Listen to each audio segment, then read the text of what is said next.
हर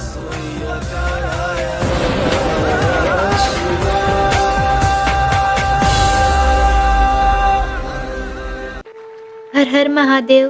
श्री गणेशाय नमः।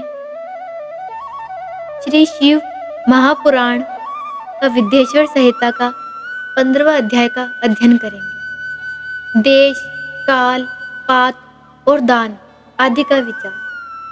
ऋषियों ने कहा, समस्त पदार्थों के ज्ञाता श्रेष्ठ सूत जी, अब आप क्रमशः देश, काल आदि का वर्णन करें। सूत जी बोले, ऋषियों, देव यज्ञ आदि कर्मों में अपना शुद्ध ग्रह समान फल देने वाला होता है, अर्थात अपने घर में किए हुए देव यज्ञ आदि शास्त्रों को फलों के सम मात्रा में देने वाले होते हैं। गौशाला स्थान घर की अपेक्षा 10 गुना फल देती है। जलाशय तट उससे 10 गुना महत्व रखते हैं तथा जहाँ बेल, तुलसी, पीपल का वृक्ष मूल निकट हो, वह स्थान जलाशय के तट से भी 10 गुना फल देने वाला होता है।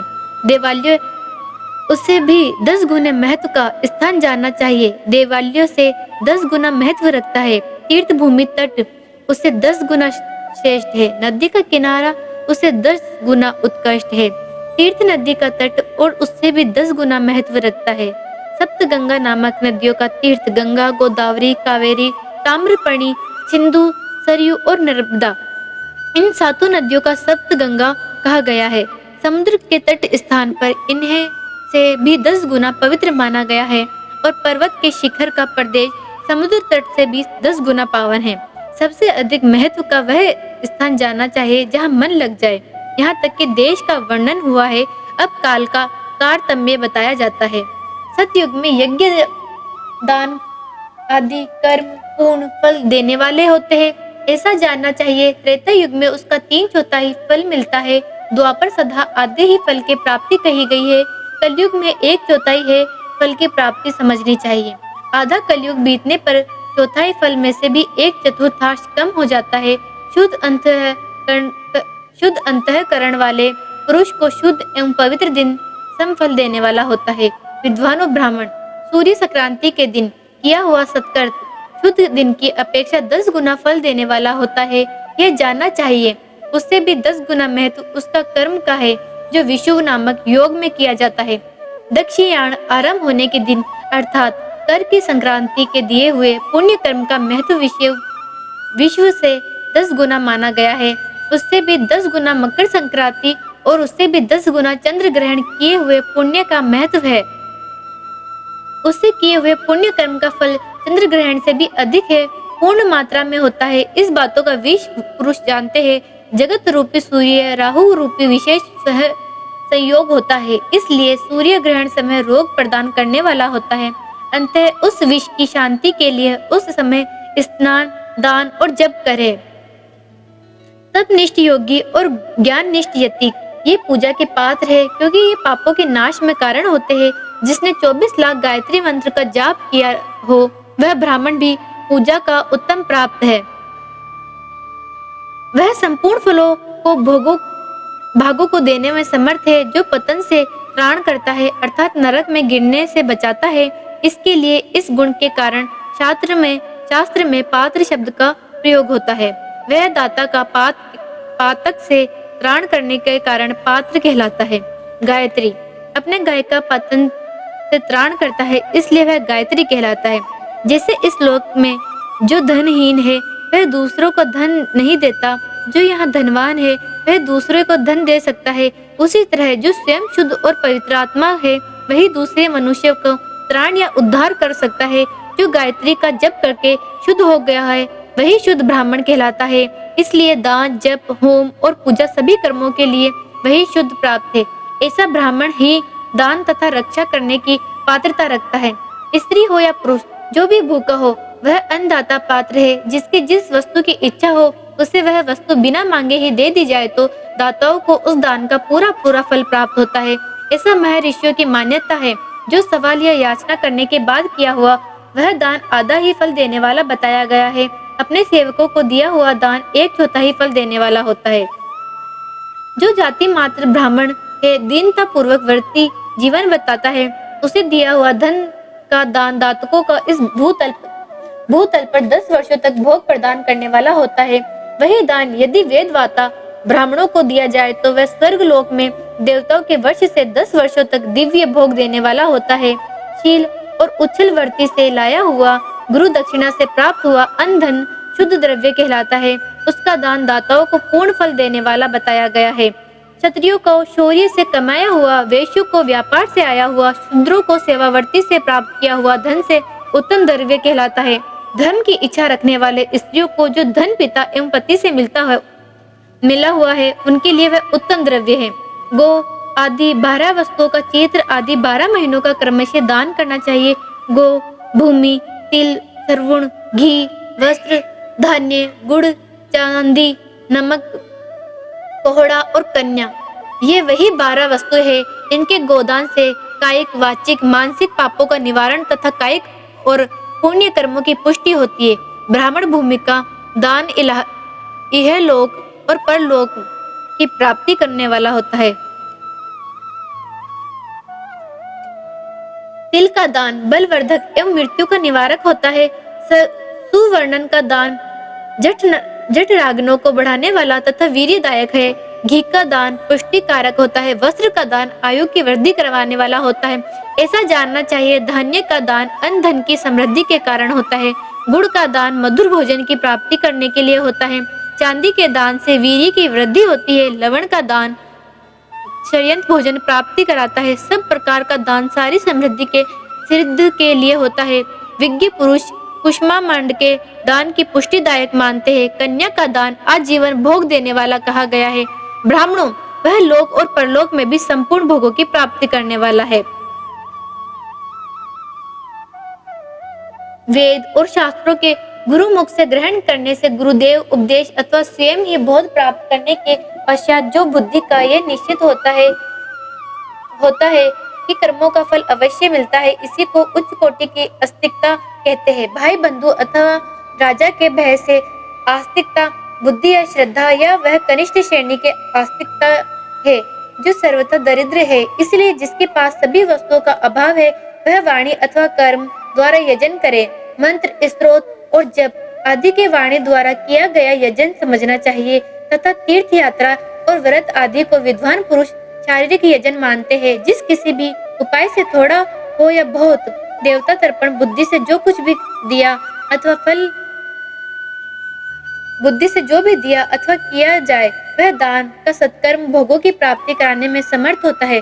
तपस्या और दान ये 2 कर्म मनुष्यों को सदा करने चाहिए तथा ऐसा ग्रहण का दान करना चाहिए जो अपने वर्ण, चमक दमक या सफाई और गुण सुख सुविधा के सुशोभित हो। बुद्धिमान पुरुष देवताओं के तृप्ति के लिए जो कुछ देते हैं वह अतिशय मात्रा में और सब प्रकार के भोग प्रदान करने वाले होते हैं। उस दान से विद्वान पुरुष इकलोक और परलोक में उत्तम जन्म और सदा सुलभ होने वाला भोग होता है।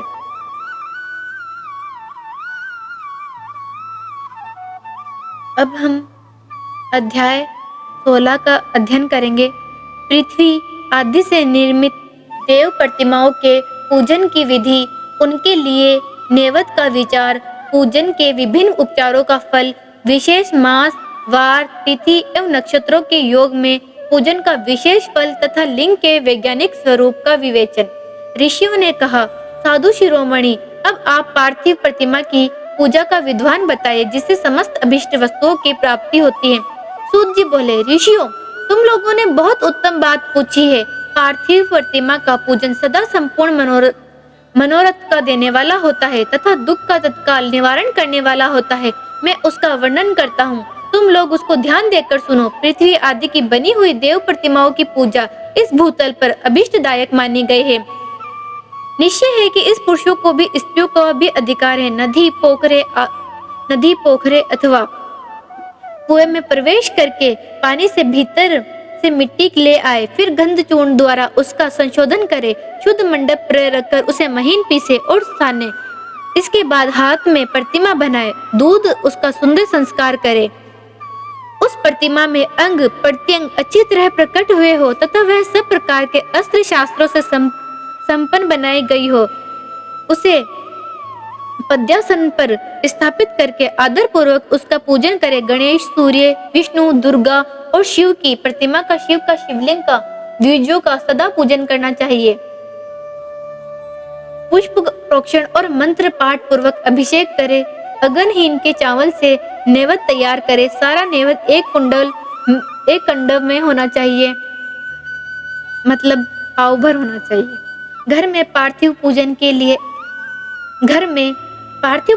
लिए पाव भर और बाहर किसी मनुष्य द्वारा स्थापित शिवलिंग के पूजन के लिए शेर भर नैवेद्य तैयार करना चाहिए। ऐसा जानना चाहिए देवताओं द्वारा स्थापित शिवलिंग के लिए 3 शेर नैवेद्य अर्पित करना उचित और स्वयं प्रकट हुए स्वयं भूलिंग के लिए 5 शेर।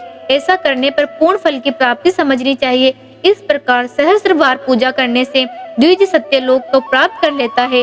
12 उंगल चौड़ा, इससे दुना और 1 उंगल अधिक अर्थात 25 उंगल लंबा और 15 उंगल चौड़ा जो लोहे या लकड़ी का बना हुआ पात्र होता है उसे विद्वान पुरुष शिव कहते हैं।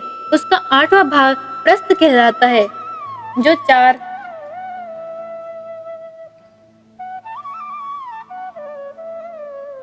जो 4 कुंडों के बराबर माना गया है।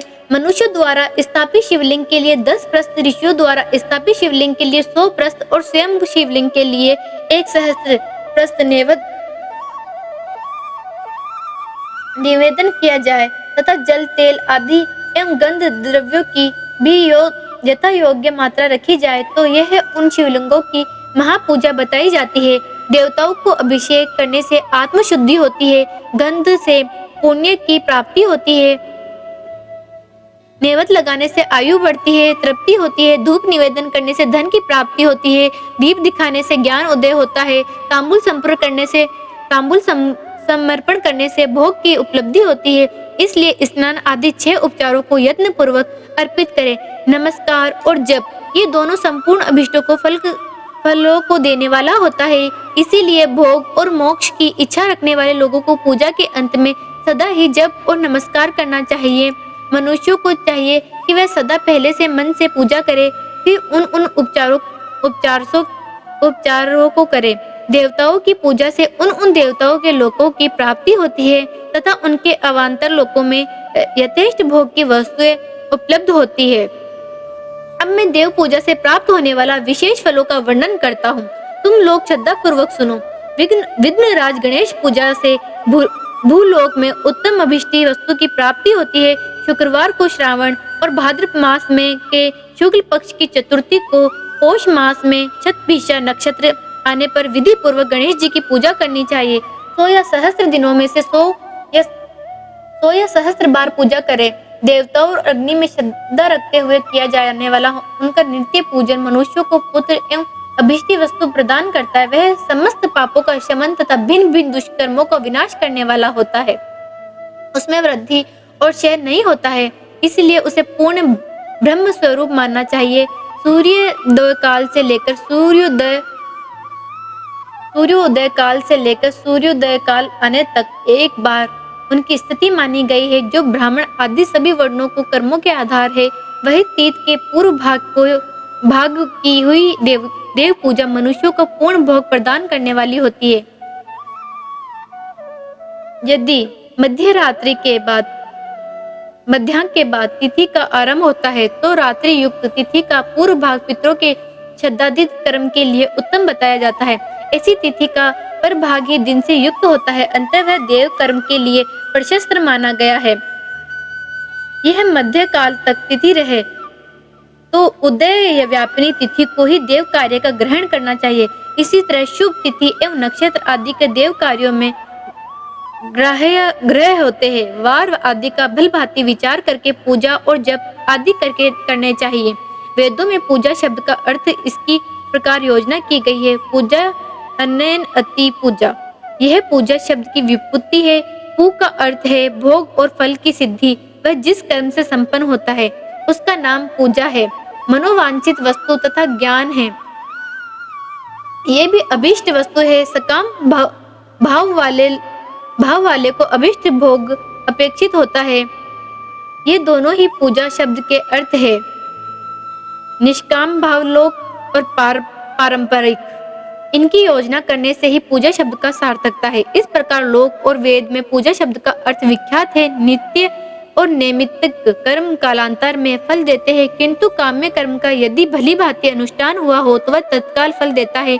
प्रतिदिन एक पक्ष के, एक मास के, एक वर्ष तक लगातार पूजन करने से उन कर्मों की फल की प्राप्ति होती है, उनसे वैसे ही पापों का कर्मशः श्रेय होता है।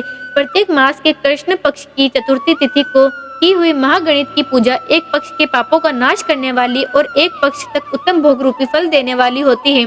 चैत्र मास चतुर्थी की हुई पूजा एक मास तक किए गए पूजन का फल देने वाली होती है, और जब सूर्य सिंह राशि पर स्थित हो उस समय भाद्रपद मासिका के चतुर्थी की हुई गणेश जी की पूजा एक वर्ष तक मनोवांछित भोग प्रदान की होती है। ऐसा जानना चाहिए, श्रावण मास के रविवार को हस्त नक्षत्र युक्त सप्तमी तिथि का माघ शुक्ल सप्तमी को भगवान सूर्य का पूजन करना चाहिए। जेठ तथा भाद्रपद मासों को बुधवार का श्रवण नक्षत्र से युक्त द्वादशी तिथि को केवल द्वादशी को भी किया गया भगवान विष्णु का पूजन अभीष्ट संपत्ति को देने वाला माना गया है।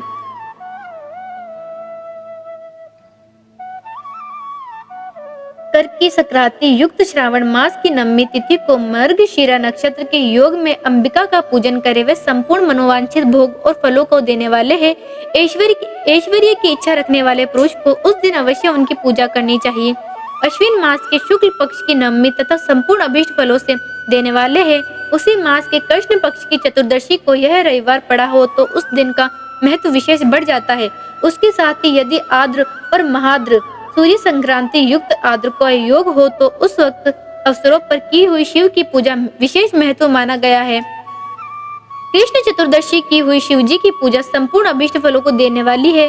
वह मनुष्य के आयु बढ़ाती है, मृत्यु कष्टों को दूर हटाती है और समस्त सिद्धियों को प्राप्त कराती है। जेठ मास की चतुर्दशी के यदि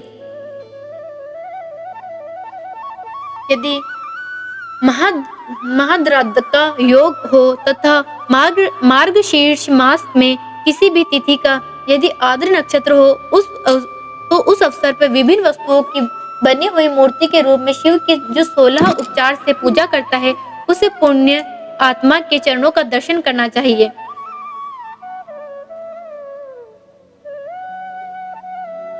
भगवान शिव की पूजा मनुष्यों को भोग और मोक्ष देने वाली है, ऐसा जानना चाहिए। कार्तिक मास प्रत्येक वार तथा और तिथि आदि में महादेव जी की पूजा का विशेष महत्व है। कार्तिक मास आने पर विद्वान पुरुष दान, तप, होम, जप और नियम आदि के द्वारा समस्त देवताओं का षोडशोपचार से पूजन करे। उस पूजन से देव प्रतिमा, ब्राह्मण तथा मंत्रों का उपयोग आवश्यक है। ब्राह्मणों को भोजन कराने से भी वह पूजन कर्म संपन्न होता है। पूजकों को चाहिए कि वह कामनाओं को त्याग कर पीड़ा रहित शांत हो, देवाराधना पर तत्पर रहे। कार्तिक मास देवताओं का यजन पूजन समस्त भागों को देने वाला है।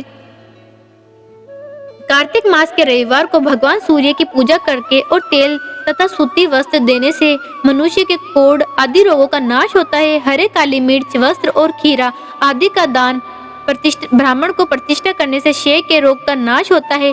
दीप और सरसों के दान से मिर्गी का रोग मिट जाता है।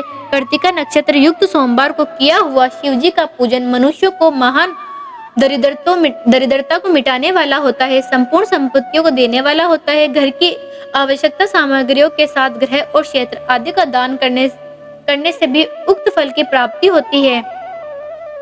मंगलवार को श्री स्कंद का पूजन करने से तथा दीपक एवं घंटा आदि का दान करने से मनुष्य को शीघ्र ही वाक सिद्धि प्राप्त हो जाती है।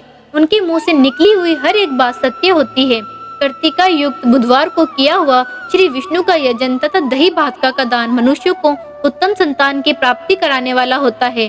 कार्तिक में गुरुवार को धन से ब्रह्मा जी का पूजन तथा मधु, सोना और घी का दान करने से मनुष्यों को भोग वैभव की वृद्धि होती है।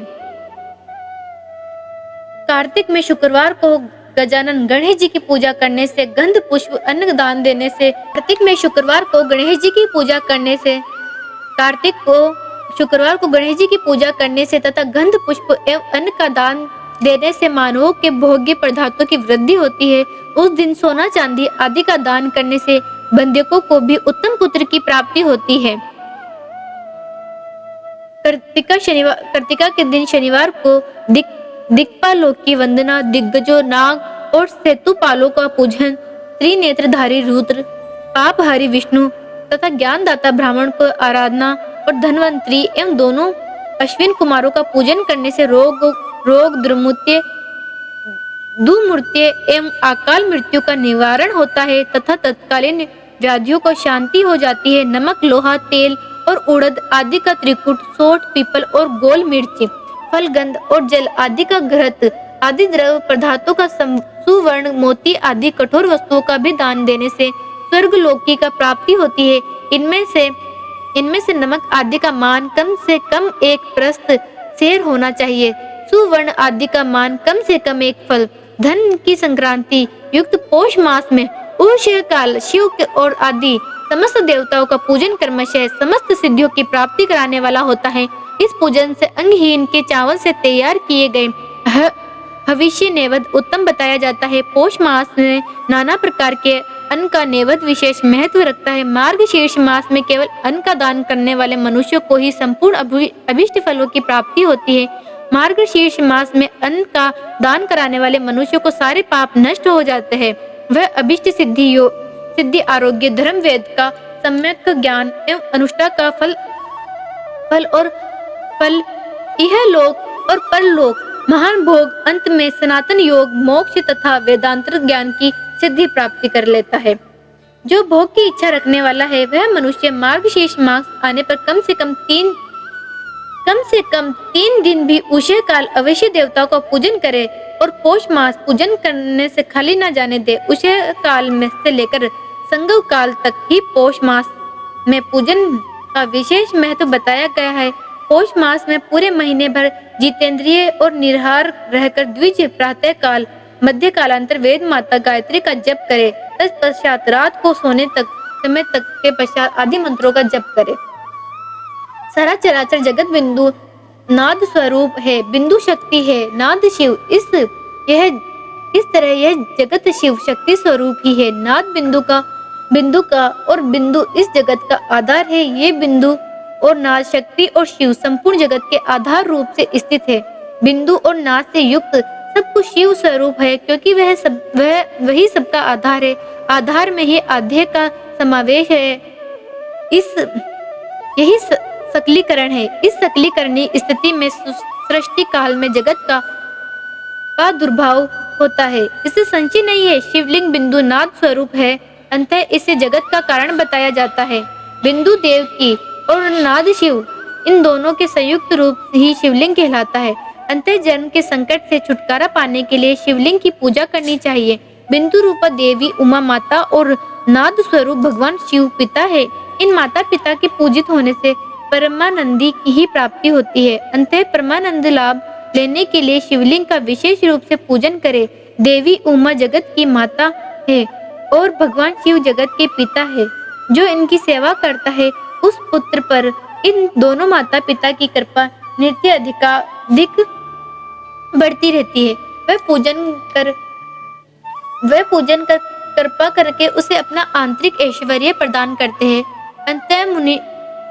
अंतः मुनीश्वरों, आंतरिक आनंद की प्राप्ति के लिए शिवलिंग को माता पिता के स्वरूप मानकर उसकी पूजा करनी चाहिए।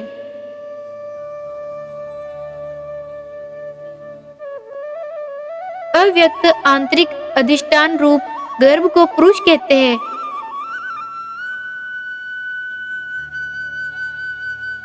सुव्यक्त आंतरिक अधिष्ठानुभूत गर्भ को प्रकृति पुरुष आदि गर्भ है। वह प्रकृति रूप गर्भ से युक्त होने के कारण गर्भवान है, क्योंकि वह प्रकृति का जनक है। प्रकृति में पुरुष का संयोग होता है, यही पुरुष से उसका प्रथम जन्म कहलाता है। अव्यक्त प्रकृति से महत्व वैदिक क्रम से जो जगत का व्यक्त होना है, यही उस प्रकृति का द्वितीय जन्म कहलाता है। जीव पुरुष से भी बारंबार जन्म और मृत्यु को प्राप्त होता है। माया द्वारा अन्य रूप से प्रकट किया जाना ही उसका जन्म कहलाता है। जीव का शरीर जन्म काल से ही जीर्ण क्षय भावी कारकों से युक्त होने लगता है, इसीलिए उसे जीव संज्ञा दी गई है। जो जन्म लेता है और विविध पोषों द्वारा तानव बंधन में पड़ता है, उसका नाम जीव है। जन्म और बंधक जीव शब्द का अर्थ ही है अंतर जन्म मृत्यु रूपी बंधन की निवृत्ति के लिए जन्म के अधिष्ठानभूत मातृ पितृ स्वरूप शिवलिंग का पूजन करना चाहिए।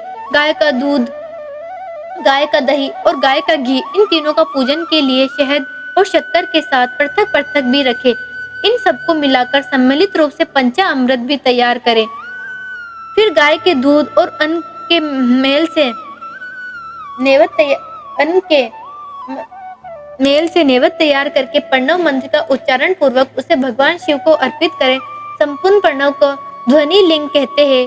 स्वयंभुलिंग नाद स्वरूप होने के कारण नाद लिंग कहा गया है। यंत्र या अर्ध बिंदु स्वरूप होने के कारण बिंदु लिंग के रूप में विख्यात है। उसमें अचल रूप से प्रतिष्ठित जो शिवलिंग है वह मकर स्वरूप है, इसलिए मकर लिंग कहलाता है। सवारी निकालने आदि के लिए जो चरलिंग होता है वह उकार स्वरूप होने से उकार लिंग कहा गया है तथा पूजा की दीक्षा देने वाले जो गुरु या आचार्य है उनका विग्रह अकारक प्रतीक होने के कारण आकारलिंग माना गया है।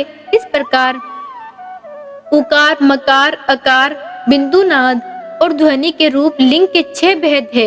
इन 6 लिंगों का नृत्य पूजा करने से साधु जीवन मुक्त हो जाता है, इससे संशय नहीं है।